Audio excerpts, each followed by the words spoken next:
Before we dive into tonight's story, if you enjoy these dark tales and want to keep the chills coming every night, make sure to subscribe and hit the bell so you never miss a moment. I've got more spine-tingling stories just for you, waiting to haunt your dreams. In psychology, there is a special term called Adderley syndrome, which refers to the morbid obsession of one person with another. The affliction received its name in honor of the youngest daughter of the famous French writer Adélie Hugo. She was a very attractive girl and a talented pianist, but unrequited love noticeably affected her mental state. As a result, the beauty simply poisoned the life of herself and her lover, who for years pursued pretending to be his wife, then ruined his career and personal life. Unfortunately, 43 years of her 84 years, Adélie spent in the walls of a psychiatric hospital. It is worth noting that the condition in which one person is overly interested in or even obsessed with another so much that he loses the ability to control his emotions, a fairly common phenomenon. In most cases, an experienced psychologist can help. Sometimes hospitalization and more thorough therapy are required, but sometimes such obsession borders on insanity, pushing a person to desperate, unpredictable, and extremely cruel actions. The case of Emma Ljungstig in 2008 shook the whole of Europe and became one of the most brutal in the history of Swedish forensic science. The perpetrator could be recognized as insane, and because of the lack of hard evidence, the case and even wanted to close, but he showed his true face in the courtroom. An immature young family. Emma Ljungstig was a native of Stockholm, where she was born on February 16, 1985. Where almost all of her childhood and adolescence passed. She was brought up in a simple family, where she was the younger of two daughters, and grew up with her older sister, Katharina. At the age of 19, the girl married a young man named Nicholas, with whom she began dating while still in high school. The chosen one was not much older than the girl, and at the time of marriage, the bride was already expecting a child. In 20 years, Emma first became a mother, giving birth to a son, who was named Max, and a year and a half later she gave birth to a second child, a daughter Saga. But despite the appearance of two common hairs, the couple were still too young, and were not ready for family life and the hardships of everyday life. They constantly quarreled over trifles, could not find a common language, and soon after the birth of their daughter, decided that they should separate. New love. Emma met a guy named Torgny Helberg through the internet. They quickly found a common language, got close, and a romantic relationship began between them. The young man was not confused by the fact that the 23-year-old girl already has two heirs from a previous marriage, because he had long dreamed of a family and was ready to accept them as his own children. The newly married couple first lived in a small house, which was inherited by Torgny by inheritance. But when the lovers decided to get married, they moved to a larger house where they could live comfortably, and each of the children would have their own cozy room. The man at that time had a good job with a decent salary, and Emma was engaged in raising small children as well as creating a home. But being a designer by education, was going to work in the future in the specialty. The couple planned to play a wedding in the summer of 2008, but these plans were not destined to fulfill. Brutal massacre. March 17, 2008 was an ordinary Monday. Torgny went to work early in the morning and Emma stayed home with 3-year-old Max and 1.5-year-old Saga. In the evening, the girl was preparing dinner, waiting for her fiancé to return, and at the same time, she was chatting online with her sister Katarina, discussing a gift for their parents' upcoming wedding anniversary. At about 6:30 in the evening, Emma received a call from Torgny, warning her that he was late for work. He said they could start dinner without him. After the brief phone conversation, Emma continued with her household chores, fed the children, and then sat down at the computer again, continuing to text with her sister. At 07:07 p.m., their communication was abruptly interrupted, literally half a word. Katarina thought it was very strange, because she saw that her sister was typing a message to her, but for some reason never sent it. 5 minutes later, a worried Katarina called Emma. but she didn't pick up. Then she dialed Torgny's number to find out what had happened. The young man was on his way home from work and was just approaching the house, so he assured Katerina that everything was fine, that Emma was probably distracted by the kids, and that she would call her back as soon as she could. When the man arrived at the threshold, he was surprised to find that the front door was unlocked. When he went inside, he immediately noticed the mess, thinking that the children had made a mess while playing. But then he saw brown stains and stains on the floor, realizing with horror that it was blood. Hellberg called Emma and the children's names loudly several times, but no one responded. In the hallway on the floor, the man saw a strange object, thinking at first that it was a doll, because the lying in a completely unnatural pose. As he got closer, however, he realized that it was Saga in a pool of her own blood. Her head and face were disfigured beyond recognition and turned into a bloody mess. A little farther away lay her brother in a similarly horrifying state with a fractured skull. Their mother was also lying on the floor, covered in blood and in an unnatural posture. Her face was badly shattered and disfigured. It seemed that all of them were no longer showing signs of life. Shocked, Tony pulled out his cell phone with trembling hands and dialed the emergency number, reporting what had happened. At that moment, Emma shuddered and let out a loud, long groan. Police officers and paramedics immediately arrived on the scene and found a weak pulse in all three victims and quickly began resuscitation. The picture was horrifying. No one understood what kind of beast could do this to a young woman and her children, but saving their lives was the priority. So, first of all efforts were thrown at getting the victims of the attack to the nearest hospital for assistance, fighting for lives, and the beginning of the investigation. From the outset, the arriving paramedics expressed doubts about whether the victims could be brought to the hospital alive at all. However, all three were still alive when they arrived at the medical facility. All were diagnosed with open head injuries, with severe brain damage and extensive blood loss. No prognosis was given by the doctors, but only did the best they could. Max and Saga were in critical condition. Even if they had managed to save their lives, it was unlikely that they would have ever been able to even breathe on their own. The condition of their mother was assessed as very serious, but stable. The young woman was put into a medically induced coma and hooked up to life support machines, hoping her body could cope. However, nothing of the kind could not be found at the scene, from which the natural conclusion was that the perpetrator took it with him. First suspect from the start, Hellberg was the prime suspect. He was not married to Emma and was not the father of her children, and therefore it was suggested that perhaps a domestic quarrel between the couple could turn into a bloodbath. While doctors were fighting for the lives of the victims, forensic experts were working at the scene, trying to find clues and reconstruct the picture of the crime. Inside the house, chaos reigned. Scattered belongings, blood on the floor and walls. The grief-clad alibi. Firstly, he was really late at work, which was confirmed by his boss and colleagues. And secondly, at the time of the brutal massacre of his loved ones, he was walking down the street and was caught on a number of CCTV cameras. Nevertheless, Torgny was decided to take a detailed statement, as he might have seen or heard something important that could help in the investigation of the crime. Unfortunately, the medics left behind a lot of, as well as moving certain items around to allow access to the victims. The floor where Emma, Max, and Saga were lying was literally trampled on, and now the medics had to figure out what footprints belonged to them, and if the perpetrator's prints were there. Remarkably, the intruder had massacred the three victims, at most in 13 minutes.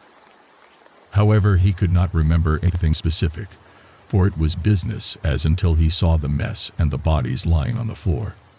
The only thing that alerted him was the unlocked front door, which could indicate that Emma had let the criminal in. After questioning, the man was released. Since the last message from Emma to her sister was sent at 07:07 p.m. and at 07:20 p.m., already received a call to the police from a frightened Torgny. That said, the brutality with which the perpetrator massacred them spoke of some personal motive and a deep dislike for the victims. The weapon of the crime was a blunt and heavy object, presumably a hammer, which the mysterious criminal used to bludgeon his victims with ferocity. By then, he had already informed his fiancée's family, and Emma's parents immediately rushed to Arboga from Stockholm. Together, they went by car straight to the hospital to the victims, but on the way there they learned from the news on the radio terrible news.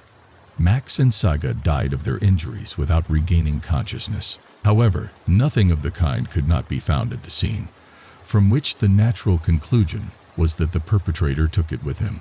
First suspect from the start, Helberg was the prime suspect. He was not married to Emma and was not the father of her children, and therefore it was suggested that perhaps a domestic quarrel between the couple could turn into a bloodbath. Ex-husband's revenge. The new suspect was Emma's ex-husband and father of the children, Nicholas. The couple had been divorced for more than a year and parted peacefully. They did not manage. They constantly quarreled, sued for custody of the children, and the man even threatened the ex-spouse, which she reported to the police. The grief-clad alibi. Firstly, he was really late at work, which was confirmed by his boss and colleagues, and secondly, at the time of the brutal massacre of his loved ones, he was walking down the street and was caught on a number of CCTV cameras. Nevertheless, Torgny was decided to take a detailed statement, as he might have seen or heard something important that could help in the investigation of the crime. It seemed that everything fits. After the breakup of the young woman took the children and took them to another city to his new chosen one, and their father, not having achieved custody through the court on the grounds of hostility to Emma, decided to take a desperate step, and in a fit of rage and crucified the heirs. Nicholas was immediately tracked down and taken into custody, but the man seemed crushed by the news of Max and Saga's deaths, sobbing and constantly asking if there was some mistake. However, he could not remember anything specific, for it was business as until he saw the mess and the bodies lying on the floor. The only thing that alerted him was the unlocked front door, which could indicate that Emma had let the criminal in. After questioning, the man was released. When he was charged with what had happened, he was at first stunned and then began shouting that he would never hurt his children, whom he adored. When asked where Nicholas was at the time of the crime, he replied that he was away in another city where he went on business for a day. It sounded strange, but soon his alibi was confirmed. By then, he had already informed his fiancée's family, and Emma's parents immediately rushed to Arboga from Stockholm. Together, they went by car straight to the hospital to the victims, but on the way there they learned from the news on the radio terrible news. Max and Saga died of their injuries without regaining consciousness. The man was indeed 120 miles away from the crime scene when someone was massacring his ex-wife and children, searching for clues and fearing for the life of the sole survivor. Forensic investigators remained active at the scene, trying to find any clues, evidence, or traces of the attacker, but the perpetrator had obviously worn gloves and left no fingerprints. With traces of shoes, everything was much more difficult because the house was visited by a dozen doctors who rendered assistance and took out the victims. Ex-husband's revenge? The new suspect was Emma's ex-husband and father of the children, Nicholas. The couple had been divorced for more than a year and parted peacefully. They did not manage. They constantly quarreled, sued for custody of the children, and the man even threatened the ex-spouse, which she reported to the police. Now it was necessary to collect all the footprints there and to find out which of them did not belong to the medics, Torgny, or the victims themselves. The law enforcers were afraid that the criminal, having learned that Emma had survived, might sneak into the hospital and finish what he had started. After all, she was a crucial witness, and in case she came to her senses and could testify, she would certainly give him away. It seemed that everything fits. After the breakup of the young woman took the children and took them to another city to his new chosen one, and their father, not having achieved custody through the court on the grounds of hostility to Emma, decided to take a desperate step, and in a fit of rage and crucified the heirs. Nicholas was immediately tracked down and taken into custody, but the man seemed crushed by the news of Max and Saga's deaths, sobbing and constantly asking if there was some mistake. When he was charged with what had happened, he was at first stunned and then began shouting that he would never hurt his children, whom he adored. When asked where Nicholas was at the time of the crime, he replied that he was away in another city where he went on business for a day. It sounded strange, but soon his alibi was confirmed. The man was indeed 120 miles away from the crime scene when someone was massacring his ex-wife and children. Searching for clues and fearing for the life of the sole survivor, forensic investigators remained active at the scene, trying to find any clues, evidence, or traces of the attacker. But the perpetrator had obviously worn gloves and left no fingerprints. With traces of shoes, everything was much more difficult because the house was visited by a dozen doctors who rendered assistance and took out the victims. Now it was necessary to collect all the footprints there and to find out which of them did not belong to the medics, Tordny, or the victims themselves. The law enforcers were afraid that the criminal, having learned that Emma had survived, might sneak into the hospital and finish what he had started. After all, she was a crucial witness, and in case she came to her senses and could testify, she would certainly give him away. Therefore, a 24-hour guard was posted outside young Stig's room. At the same time, neighbors were interviewed in search of possible witnesses. One woman recalled that at around 05 hours in the evening, a stranger in black clothes was walking around Emma and Tordny's house. She thought it was strange, but she could not see the man's face because it was hidden by a hood. However, the neighbor suggested that it could be a girl because the figure was short and fragile. The same figure in black clothes and with a hood on his head also got into the lens of the street surveillance camera, located on the store a couple of minutes' walk from the scene of the crime. It also appeared to law enforcement that the woman in the video was a short, frail-looking girl. But who was she, and why would she wish harm on Emma and her children? The recording decided to show Tordny and to find out his opinion about who the stranger could be and whether he has any assumptions about it. Already from the first frames, the man began to change in his face, turned pale, and then said that it could be his ex-girlfriend, 31-year-old Christina Schur, although he could not say for sure. Who is Christina Schur? Tordny's former sweetheart was born in Hanover, Germany in 1977. When she was still a child, her father left the family and practically stopped communicating with his daughter, which negatively affected her mental state and behavior.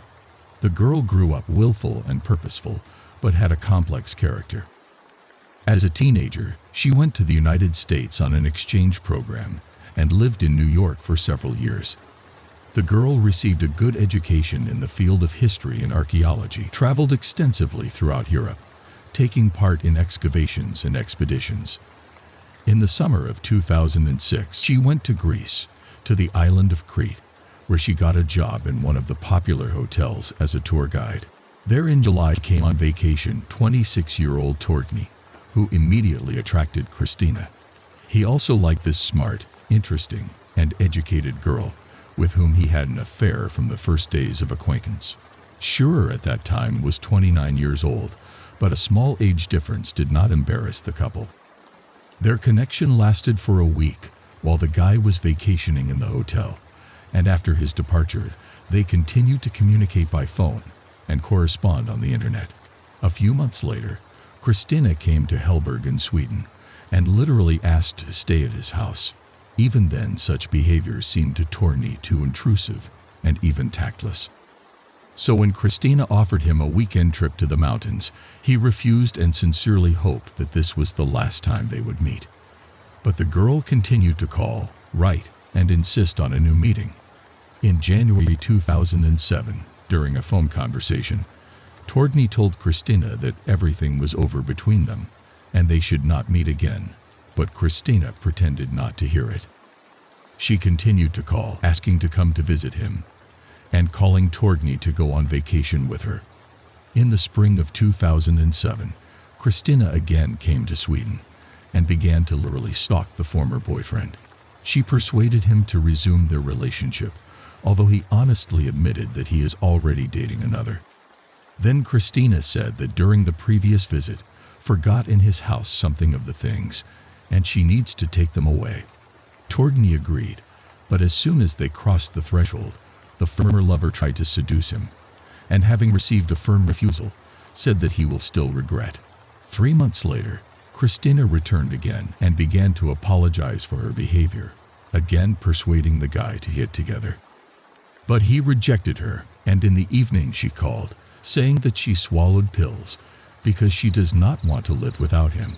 Helberg called her an ambulance and also called her family, telling them about Christina's antics and advising them to see a psychiatrist. After Shura received the necessary care at the hospital, her mother took her away and placed her in a psychiatric hospital, where she spent more than a month. However, the treatment did not give much results, and the girl remained literally obsessed with her former lover, constantly thinking about how to get him back and inventing new reasons for meetings. In October 2007, Christina decided to move to Sweden and settled in the suburbs of Stockholm, where she rented an apartment with another girl. She started to pursue her ex-boyfriend again, and when she got to meet him, she told him that she had given birth to a son by him, but gave the child to a family. Torgny was shocked by this news, but what he was most interested in was when it had happened. The last time they had been intimate was more than a year ago, and after that they had met 3 more times at different times, but Christina had shown no signs of pregnancy. She herself answered evasively, and each time added some new details. In January 2008, after a dozen unsuccessful attempts to meet with Torgny, Christina wrote him a message in which she told him that their son had been diagnosed with a certain hereditary disease, and now they should go to Germany together to see him. She also added that the child's adoptive father would contact him and give him the details. At this time, she and Emma were in the process of moving to a new home, and the girlfriend was aware of the story. She believed that Torgny's ex-girlfriend was simply trying to lure him to Germany, and no son had ever existed. When Torgny received a call from a man who introduced himself as the adoptive father of her and Christina's child, Torgny, on Emma's advice, began to ask questions about when the boy was born, in which hospital it happened, and so on. The interlocutor was clearly annoyed, avoided answering in every possible way, and then, and after all, hung up the phone. So Helberg finally came to the conclusion that no son never existed. Christine made up the whole story and asked someone from the acquaintances to play along. Christina's arrest and the search for evidence. After learning such a convoluted story, detectives quickly found out where the new suspect lived and went to the address. The door was opened by her roommate, who told them that Christina had hurriedly packed her things the day before and said that she was going back to Germany. A check showed that the girl had indeed left the country, so now the Swedish police had to seek help from their German colleagues to arrest her. On March 20th, a warrant was issued for her arrest. When they arrested, she claimed that there had been a mistake and that she had nothing to do with the massacre. But after she was taken to Sweden on March 29th, she immediately requested a meeting with Torgny, which was denied.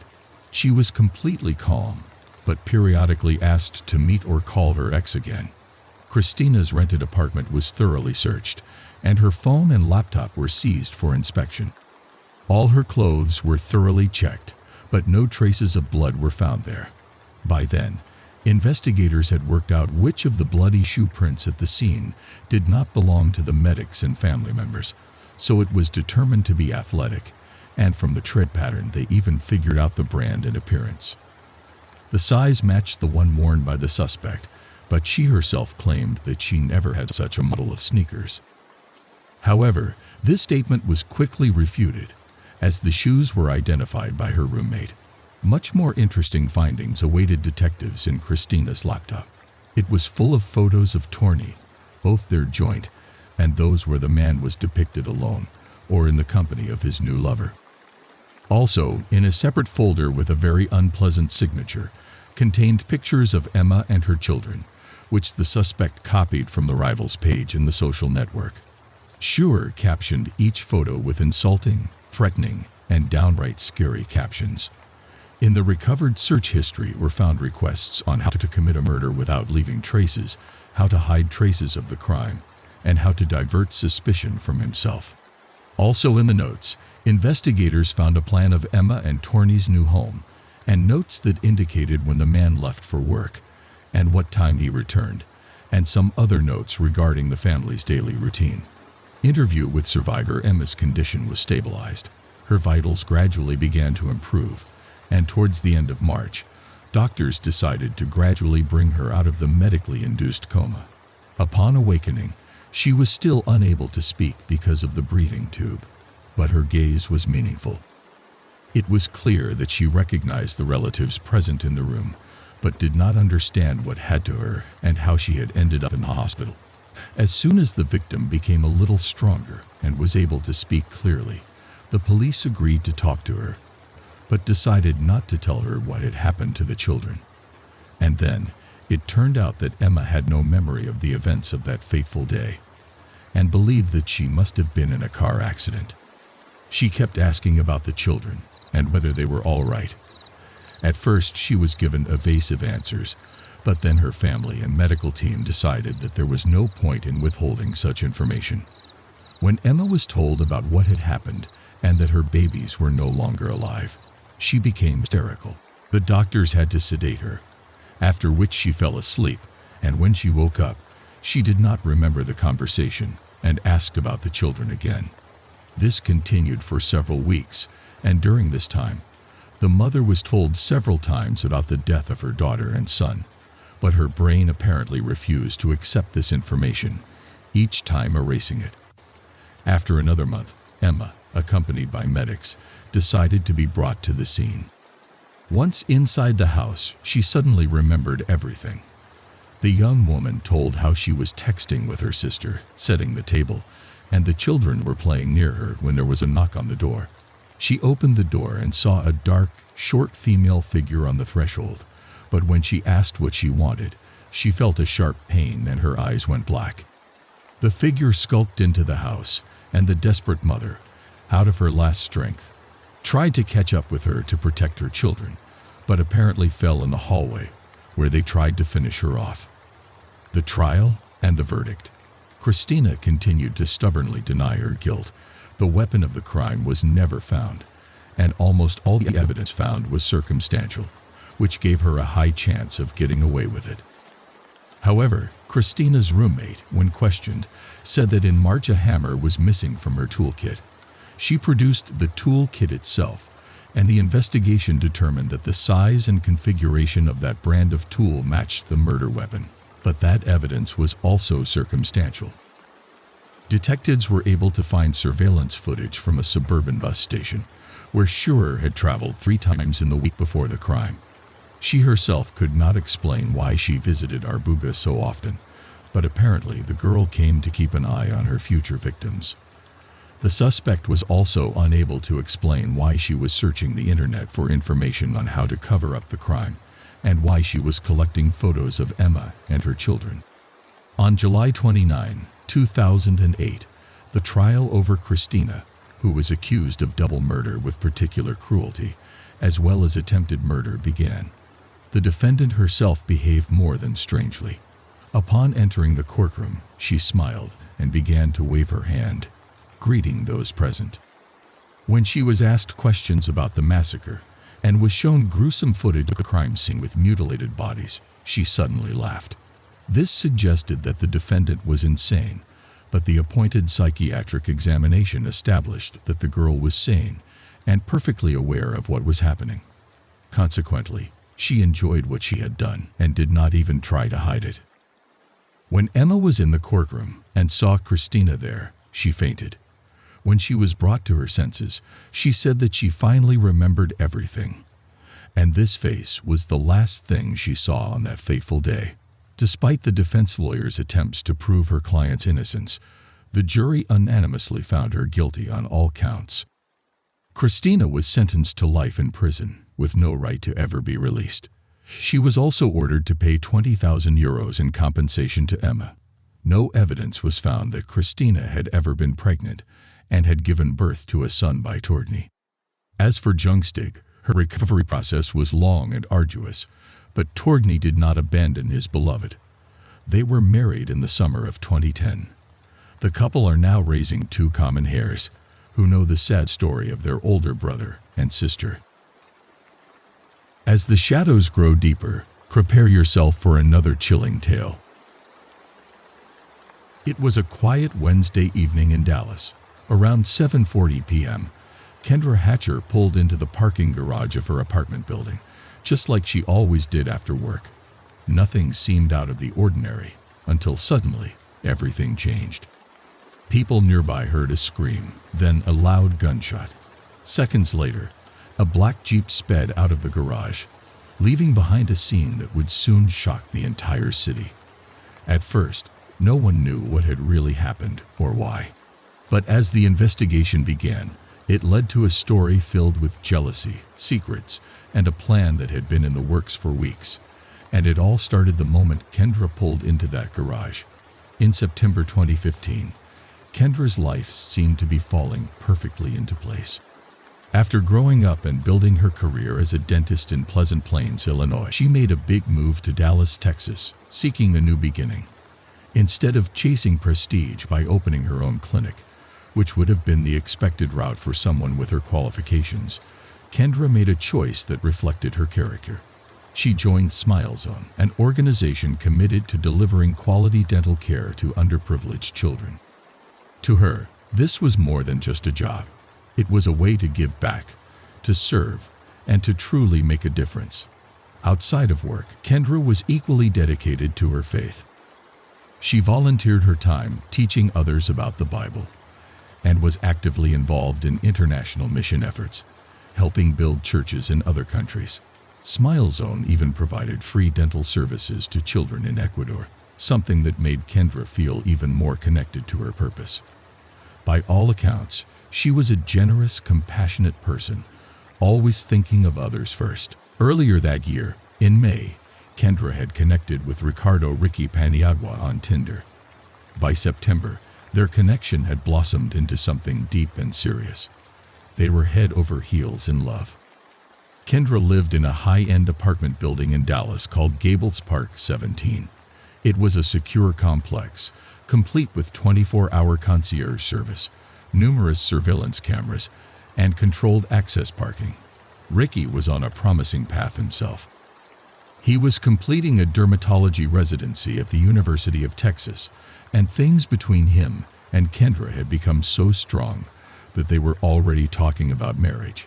Even though they'd only been together for 4 months, it felt right. Their values aligned, and they saw each other as soulmates. Kendra's kindness, beauty, and generosity touched everyone who knew her.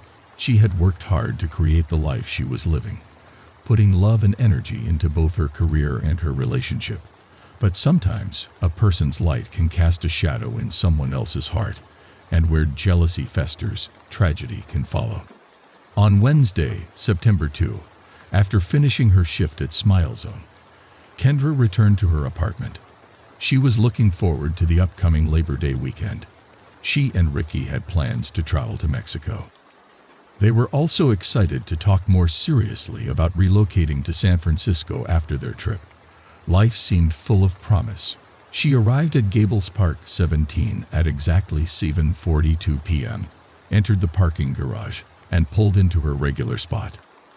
Just moments later, 2 people inside the garage heard a woman screaming, followed by the unmistakable sound of a gunshot. Another resident also heard the terrifying noise. Though he didn't know what had just occurred, he didn't hesitate to call 911. Meanwhile, witnesses noticed a Jeep Cherokee speeding out of the garage. They couldn't say for certain if it was related, but the timing raised concern. Police rushed to the scene, but it was already too late. Kendra was gone. There had been no known threats or enemies in her life, nothing to suggest that someone would want to harm her. It didn't make sense. As officers began collecting evidence, they quickly realized her purse was missing. It wasn't in her car or anywhere nearby. This led detectives to consider robbery as a possible motive. Near where her body was found, investigators recovered a handgun magazine and fragments from bullets, which were taken in as evidence. As detectives dug deeper into the scene, what they uncovered was far more disturbing than anyone could have anticipated. Early on, they had considered the possibility of a robbery gone wrong, but as more forensic evidence came in, that theory started to crumble. Gunshot residue was found on Kendra's hands, suggesting she had her hands behind her head when the trigger was pulled. And the bullet's trajectory, it indicated she had been on her knees, shot from behind, an execution-style killing, not a chaotic scuffle during a theft. This was no random act. It was cold, calculated, planned. Officers were left grappling with the question, who could do this to someone like Kendra? She had no enemies, no one with a known grudge. Yet someone had gone out of their way to stage the scene like a robbery, hoping to throw off investigators. Once the scene had been cleared and Kendra's body taken into care, police had the painful task of informing Ricky. Hearing the news left him shattered. That night, in a haze of grief, he reached out to someone from his past, Brenda Delgado, his ex-girlfriend and longtime friend. Brenda was stunned to hear what had happened and promised to support Ricky however she could. Meanwhile, the investigation pressed forward. Investigators turned to surveillance footage from Gables Park 17. That's when things took a major turn. Cameras had captured a Jeep Cherokee pulling into the parking garage at 7:15 p.m., nearly half an hour before Kendra arrived. Then, a man was seen walking toward the section of the garage where Kendra later parked. Not long after, he returned to the Jeep. Who was he? Detectives believed this man was the shooter. But there was a problem. No one recognized him, and the footage didn't reveal the vehicle's license plate. Then came another twist. Shortly after the man climbed back into the Jeep, a woman was spotted behind the wheel, driving the vehicle out of the garage. Now, it was obvious. This wasn't spontaneous. It was a team effort, a premeditated hit. Since the footage alone didn't provide enough to make an arrest, police released still images to the public, hoping someone would come forward.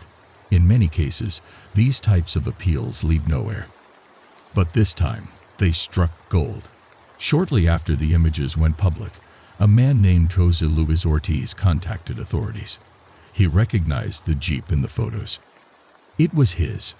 However, he insisted that he wasn't the one driving it that night and had no idea the vehicle had been used in a crime.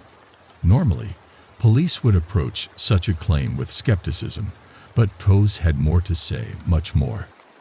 He told investigators that on the morning of September 2nd, Brenda Delgado and a woman named Crystal Cortez had asked him for help with Crystal's car. It was having engine trouble, and they wondered if they could borrow his Jeep just for the day. Trying to be helpful, Jose agreed. He assumed they needed the car to get to work and had no reason to suspect anything sinister. They arranged to meet back at his place later that evening, but the plans changed suddenly.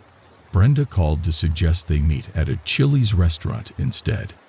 Jose thought nothing of it until he arrived and found neither Crystal nor his Jeep there. Eventually, they did return the vehicle. But by then, Jose had already seen the news about Kendra's death and realized that his Jeep had been caught on camera leaving the scene. He immediately confronted Brenda. At first, she brushed it off, claiming the vehicle in the footage must have been a similar-looking one, just a coincidence. But soon, her story shifted. She admitted Crystal had taken the Jeep to Kendra's apartment building, but claimed it was just to pick up illegal goods for someone else. According to her, something must have gone wrong, and Kendra had gotten caught in the crossfire. Jose was stunned and furious. Then came the most chilling part of the story. After confessing to what had really happened, Brenda allegedly begged Jose not to talk to the police. She warned him that cooperating could cost him his U.S. citizenship, even if he had nothing to do with the crime itself. To cover their tracks, she even suggested painting the Jeep a different color and offered to pay for it. That's when everything clicked for Jose. The deception, the manipulation, the lies. Realizing he'd unknowingly lent his car to people involved in something horrific, he knew he couldn't stay silent. His decision to come forward would blow the case wide open and shine a light on a tangled web of jealousy, betrayal, and cold-blooded murder. Realizing the gravity of the situation, Jose Luis Ortiz didn't waste any time. He knew that if he wanted to clear his name, he had to go straight to the police, and that's exactly what he did. Once detectives had his statement, their focus quickly shifted to Brenda Delgado. When officers finally brought her in for questioning, Brenda appeared calm and composed. She told them she had never heard of Kendra Hatcher before and claimed she had no connection to the victim whatsoever. To back up her story, she produced receipts from Chile saying she was there at the time of the murder, having dinner with Jose. She also claimed that if the police really wanted answers, they should be asking more questions about Crystal Cortez. Brenda admitted they had borrowed Jose's Jeep together, but insisted she let Crystal use it alone for the rest of the day. That led detectives straight to Crystal, who had quite a story of her own. According to Crystal, she was the woman seen behind the wheel of the Jeep in the garage security footage, but she claimed she had no choice in the matter. She told police she and her young son had been carjacked by an armed man who forced her to drive him to the building where Kendra was later killed. It was a desperate explanation and an obvious lie. Investigators had already combed through the surveillance video and saw no sign of a child in the car. They challenged her version of events immediately, and Crystal, caught in her own web, quickly shifted gears. This time, she admitted to driving the man to the building, but now said she did so willingly, thinking he was going to commit a robbery, and the person who had orchestrated it all, according to her, was none other than Brenda Delgado. Crystal claimed she had no idea the plan would end in murder. She insisted she was simply doing a favor for a friend. But now, with her lies unraveling, she admitted to playing a part in the crime, and she wasn't about to take the fall alone. She revealed that Brenda had set everything in motion out of jealousy. Brenda couldn't stand that Ricky, her ex-boyfriend, had moved on and found happiness with Kendra. That envy, Crystal said, was the real motive behind the whole thing. With that, the puzzle began to come together. Detectives now had a clearer picture. Brenda wasn't just bitter, she was obsessed. The moment Brenda found out Ricky was dating Kendra, something inside her shifted. Even though Ricky had been with other women after their breakup, this time felt different. He and Kendra were serious, and Brenda couldn't handle it. Wanting to be respectful, Ricky had sent Brenda an email letting her know he was in a committed relationship. She replied kindly, saying she was happy for him and hoped they could remain friends. On the surface, it looked like a mature response, but privately, Brenda was devastated. That heartbreak quickly turned dark. In the weeks that followed, she began obsessing over their relationship. She couldn't let go. According to Crystal, it was just 2 weeks after they met that Brenda confided in her, saying she wanted Kendra gone, permanently. Instead of walking away, Crystal shockingly agreed to help. As the two women began plotting, Brenda's obsession took over her life. She stopped showing up to work, spent hours tracking Ricky's movements, and eventually gained access to his email. That's when she saw everything. The vacation plans, the idea of moving in together, the life he and Kendra were building. Brenda told Crystal she felt like Kendra had stolen the future that was meant to be hers, that she was an outsider pretending to live Brenda's life. As the jealousy deepened, so did the violence in Brenda's thoughts. Before talking to Crystal, she had approached her cousin and asked if he'd be willing to attack Kendra with a baseball bat. Thankfully, he refused. But that didn't stop Brenda. Her desire to reclaim Ricky became a dangerous obsession, and Kendra, in her mind, was the only thing standing in the way. And the worst was still to come. Then she approached another friend, Jennifer Escobar, and proposed the same violent idea. This time, she claimed that if Kendra were attacked and fell into a coma, she'd have time to win Ricky back. Jennifer was horrified and turned her down immediately. By this point, Brenda had fully crossed a line. She had hacked into Ricky's email, monitoring his private life obsessively. Jennifer was deeply concerned. Not only did Brenda still have a copy of Ricky's house keys, but she also had access to his bank accounts. Ricky had no idea. When Jennifer rejected her again, Brenda escalated. She pitched a new plan. Instead of using brute force, why not use a lethal injection? She even offered Jennifer a car, $2,000, and the chemical agent to do the job. But Jennifer, thankfully, walked away again. Eventually, Brenda found someone who would listen, Crystal Cortez. Crystal was struggling to provide for her child as a single mom and was drawn to Brenda's apparent stability. She admired that Brenda had a good job, her own apartment, and a steady income. That admiration quickly turned into dangerous loyalty. As they began plotting, Brenda gave Crystal $500, proof of which was later found as a bank withdrawal receipt among Brenda's belongings. Now they just needed someone willing to commit the actual crime. So the two women began cruising through Crystal's neighborhood, an area they believed would be more likely to harbor someone desperate enough to carry out a murder for hire.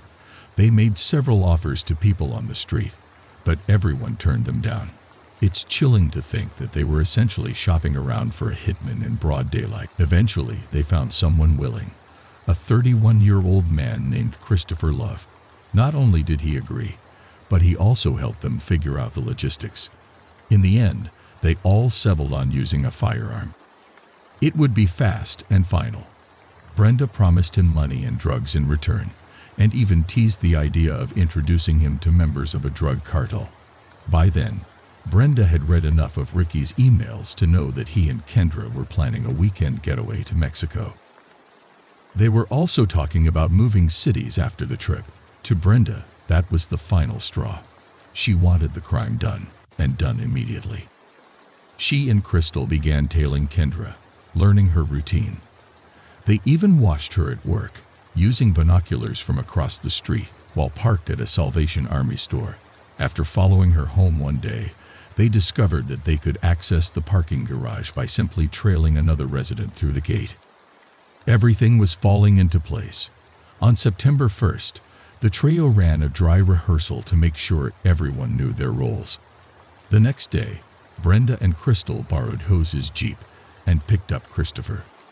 Brenda was dropped off at a public library to establish an alibi, while the other two headed toward Smile Zone, where Kendra worked.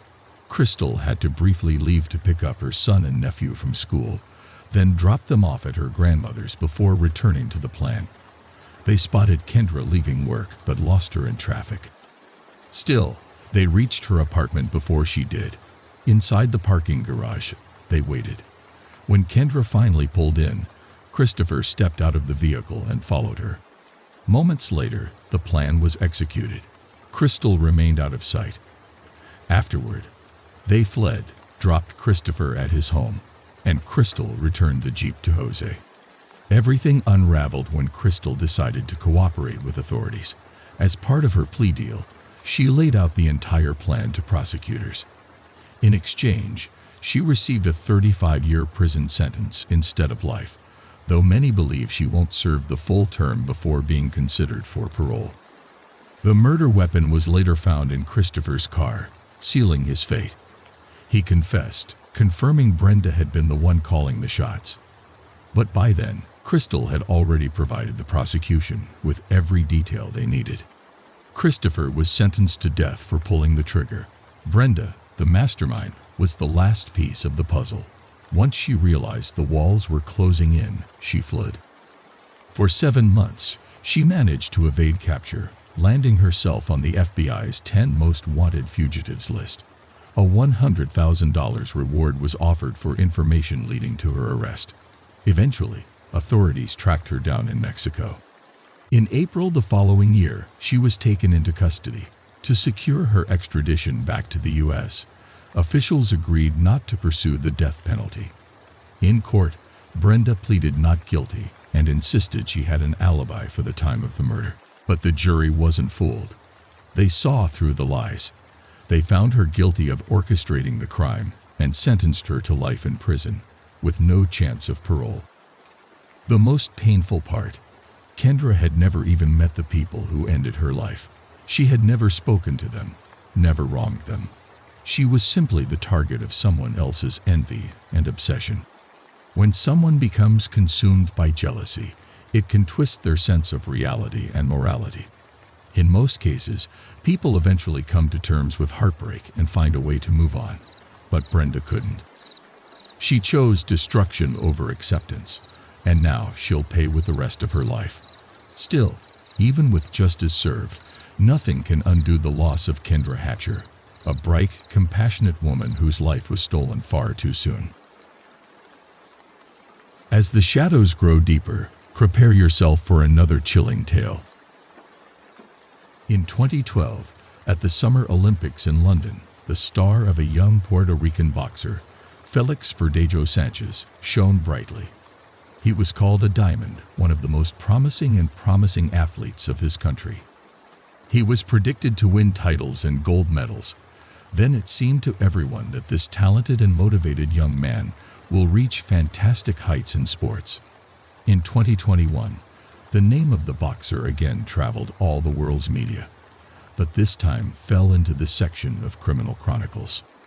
This story is about a teenage attachment that grew into a kind of addiction and led to a terrible tragedy, and also about how the author of the main knockout of 2014, who was praised and promoted by two-time Olympic champion Vasyl Lomachenko, almost received a death sentence, but eventually went to prison for life. It is noteworthy that despite the presence of irrefutable evidence and confessions of the boxer's accomplice, he himself to this day refuses to plead guilty. The future star of world boxing was born in the Puerto Rican city of San Juan in 1993 on May 19th. He grew up in a rather modest large family and from an early age was fond of port. True, in childhood he planned to connect his life with baseball, but his further fate was determined by a funny incident. When the boy was 9 years old, a family friend came to visit them with his son of the same age. The boys were playing in the yard, but suddenly quarreled, and a fight broke out. Parents separated the children, and the father of the future athlete noted that if he wants to fight with someone in the future, let him wear boxing gloves. After that fight, Felix, at his request, was taken to a local gym where the boy, as he later admitted himself, from the first training session fell in love with boxing. At the age of 16, he won the Pan American Junior Championships. A year later, he won his country's championship, and a year later, he went to the Olympic Games in London, where he reached the quarterfinals. In the same year began his brilliant career in the professional ring. In total, Verdejo had 29 fights, gaining 27 confident victories, and in 2014 he was recognized as the author of the best knockout in the fight against Sergio Villanueva. A year later, Felix won his first championship belt with the WBO Latino title, which he subsequently defended 6 more times in 2 years. Everyone who saw him in the fight had no doubt this young man will write his name in the history of world boxing. And now let's get to know Keishla Rodriguez. The girl was born in November 1993 in San Juan. The full name given to her at birth is Keishla Marlene Rodriguez Ortiz. Her parents, Jos and Kayla Rodriguez, had another common daughter, Verilis Nicole, and also the couple raised Kayla's son, Jonathan, from a previous marriage of a woman. Keishla grew up an open and sociable girl. She did well in school and adored animals. Dreaming of becoming a veterinarian in the future, her best friend was her sister Verilis, to whom she confided all her secrets and worries. Keishla studied in the same school with Felix Verdejo, who was her age. Young people were acquainted since childhood, and an adolescence between them began a romantic relationship. In 2011, Rodriguez's parents divorced and separated. Kayla moved to relatives in Florida, and her daughters, who were by then already adults, decided to stay in San Juan. Despite the fact that each of the sisters had long since lived their own lives, they continued to stay in close contact and told each other about everything that was happening to them. At the age of 18, a promising boxer who has already managed to take part in the Olympic Games had an affair with a young schoolgirl and aspiring model, Elisa Maria Santiago Sierra. At that time, The girl was only 14 years old, and she was still in school, but even then she made big plans for the future with a promising and world-famous athlete. In addition, Eliza's parents were not at all against this relationship. Attractive and talented Felix, who has always had a lot of fans, becoming a boxing star, literally bathed in the rays of fame, and was surrounded by female attention. He did not miss the opportunity to spin a novel or a passing affair on the side, and also, despite the serious relationship with Eliza, continued to meet with his school friend Keishla. Keishla's sister, Berylis, and her mother, Kayla Rodriguez, knew about the affair and did not approve of the relationship. In addition, the situation was very ambiguous. On the one hand, Eliza considered herself the only woman and great love of the athlete, was preparing for the wedding, and made far-reaching plans for their joint future. On the other hand, Keishla knew that the lover has a fiancé, but at the same time, Felix did not let her go. On top of that, he was her first great love, and deep down, the naive girl herself still hoped to be the one. In 2016, the boxer did marry the young Eliza, who at that time was barely 19 years old. Eliza by that time was already quite a famous model, had tens of thousands of followers in social networks, and also opened her own beauty studio for eyelash extensions.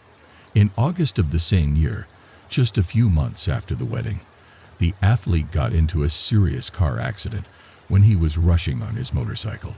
He was taken to the hospital in serious condition with head injuries, bruises, and lacerations. His trainer Ricky Marquez seriously feared that his talented charge would go off the rails at the height of his career, but Felix, contrary to the disappointing prognosis, made a rapid recovery and soon returned to the ring. In September 2019, the boxer published in his profile in the social network a picture with Elise, who was in a large term of pregnancy. In the comment to the photo, he wrote, "Soon I will meet my daddy's princess." And a month later, he announced the birth of a daughter, who was given the name Miranda Verdejo Santiago. The young man in public looked like a loving husband, caring father, and an exemplary family man. But secretly from his wife, he continued to meet with Keishla, who could not let go. As Eliza later admitted, she guessed that her husband was cheating on her, but every time he tearfully vowed to leave his mistress. Keishla repeatedly tried to break off this painful relationship, but Felix would not let her go.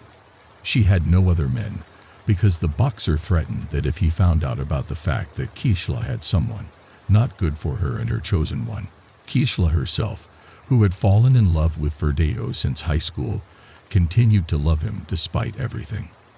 Rodriguez, as planned, connected her life with the care of animals and got a job at the Center of Veterinary Medicine and Aesthetics. Colleagues described her as conscientious, hardworking, and very responsible. She lived with 2 dogs and a cat, which she simply adored. In 2020, Eliza discovered the correspondence of her husband with several mistresses, including Keishla. The wife gave her husband a scandal and threw him out of the house, threatening that she would file for divorce and forbid him to see his daughter. Eliza's threats had an effect. In addition, in the career of the athlete at that time, there was a serious decline and unnecessary problems where he did not need.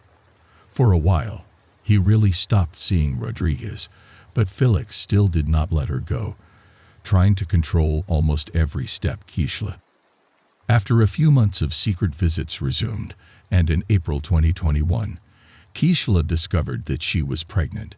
She bought a rapid test at the drugstore, which only confirmed her fears. She first called her sister, who was aware of her complicated relationship with the athlete, and told her everything. It was out of the question to have an abortion because Keishla was already 27 years old and she was ready to have a child, even if she had to raise it on her own. A few days later, Keishla broke the news to the father of her child, hoping in her heart that he would accept it. But Felix was not happy, to put it mildly. He got angry and told his mistress that she should go to the doctor, and if the pregnancy is confirmed, it will be necessary to have an abortion.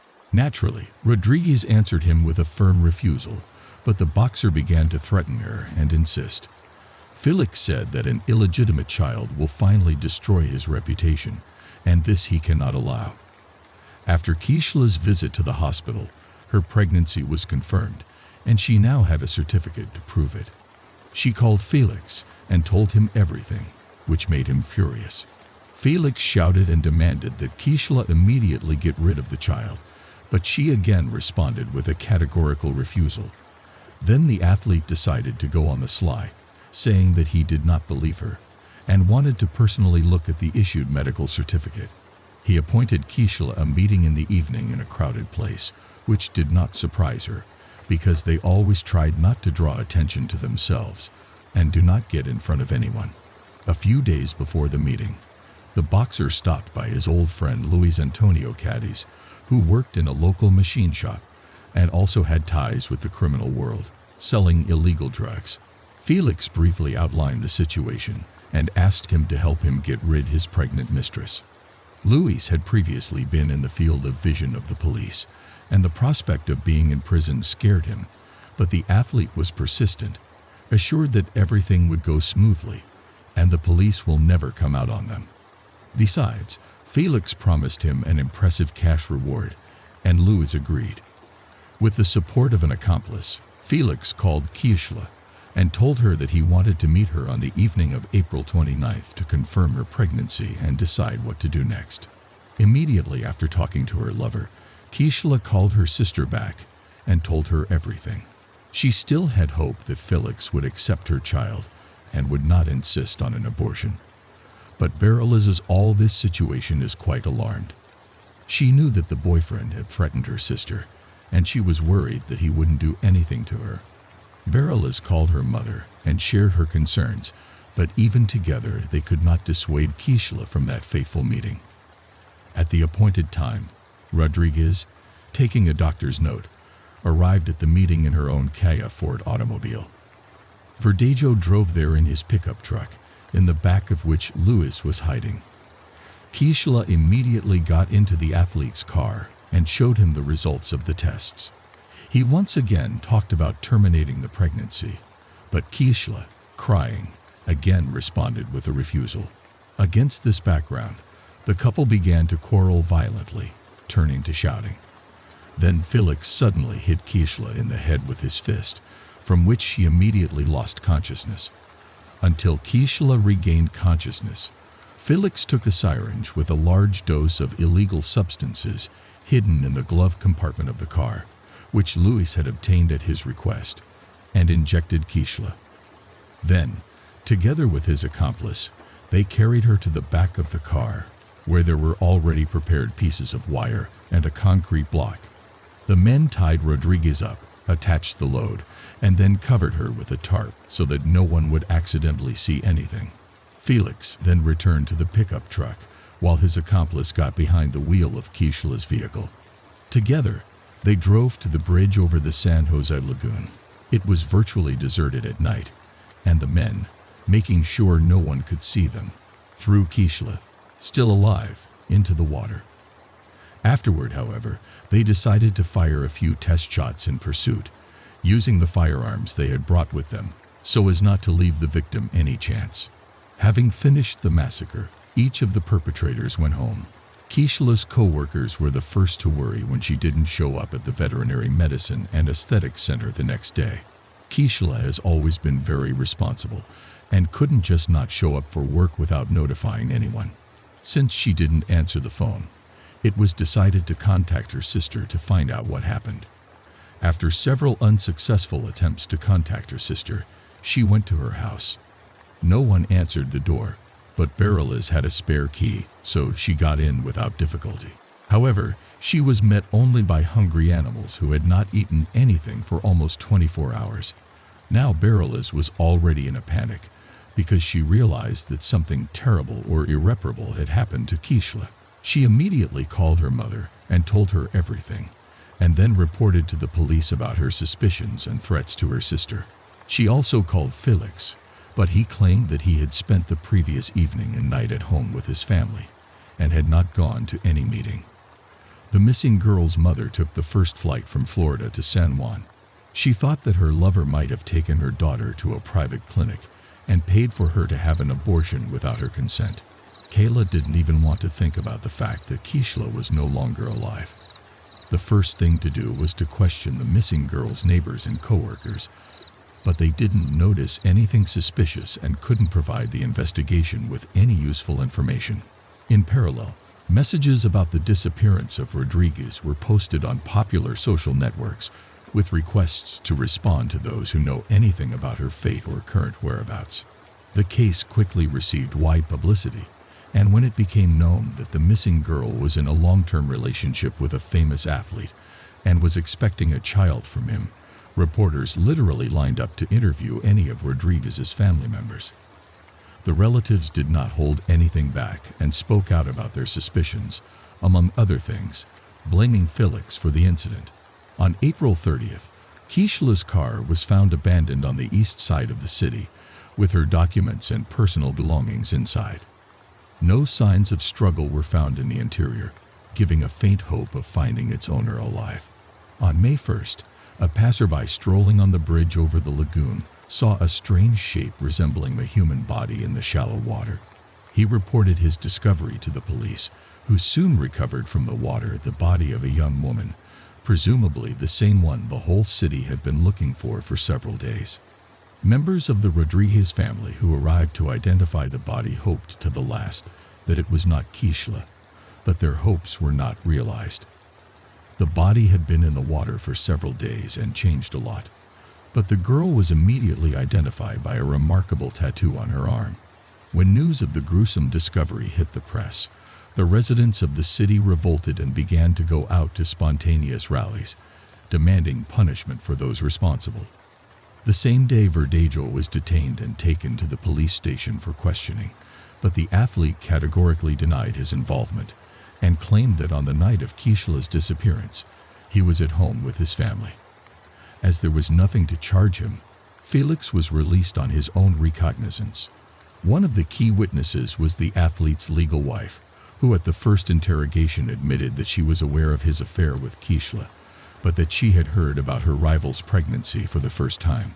On top of that, she did not confirm her husband's alibi, saying that he was not at home on the night of the murder.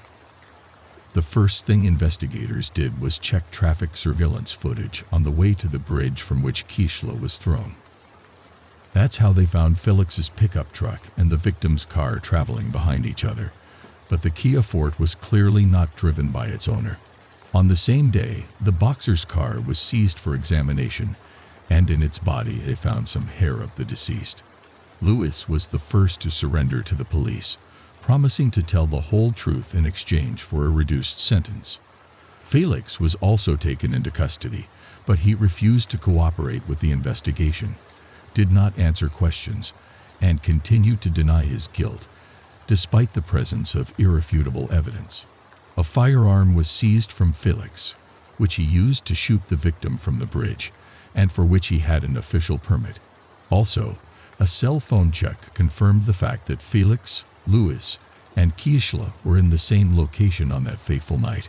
Keishla's final farewell was on May 8th, and the funeral ceremony was all over the national news.